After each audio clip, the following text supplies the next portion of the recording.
तारुफ कराया तो मुझो नालो है आबिद हुसैन कलोड़ो।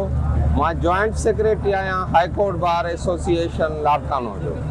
हाँ मां एक वकील की हैसियत से यो तो समझा तो मेहर की जी हालत आ को मरीज़ जेकॾहिं को बीमार तो थे असांजे अॻियां हिन रोड खां पोइ आख़िर में असांजी सरकारी अस्पताल है उसी ताईं पहुचण में केतिरा ई कलाक लॻी था वञनि छो जो मुकमल इंक्रोचमेंट आहे ऐं इंक्रोचमेंट जेके बस वारा आहिनि उहा हटाइण लाइ तयारु कोन्हनि। थिए ईअं थो त जेको आॾो दुकानदार आहे उहो हिकिड़ो रेड़ो थो बीहारे उनजे आॾो ॿियो रेड़ो उनजे आॾो टियों रेड़ो इहो ॿिन्ही पासनि तां इहा पोज़ीशन आहे। ऐं उन्हनि खां ठीकु ही जेके मज़दूर आहिनि जेके रेड़े वारा बीठा आहिनि उन्हनि खां हू पैसा था वठनि दुकानदार 300 खां 400 500 रुपया रोज़ उन्हनि खे मिलनि था।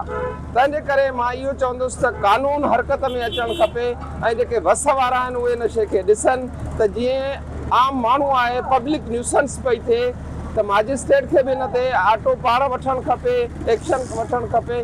केतिरियूं ई दरख़्वास्तूं लॻियूं हुन अॻ में असां पाण दरख़्वास्तूं हयूं पर उन ते को अमल कोन थो थिए पियो प्रॉपर।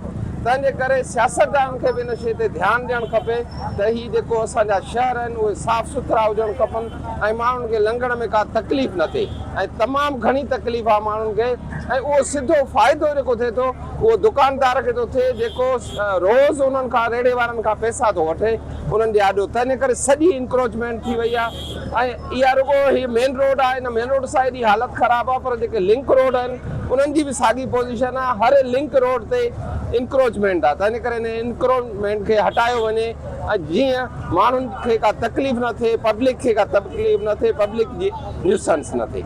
थैंक यू साथियो।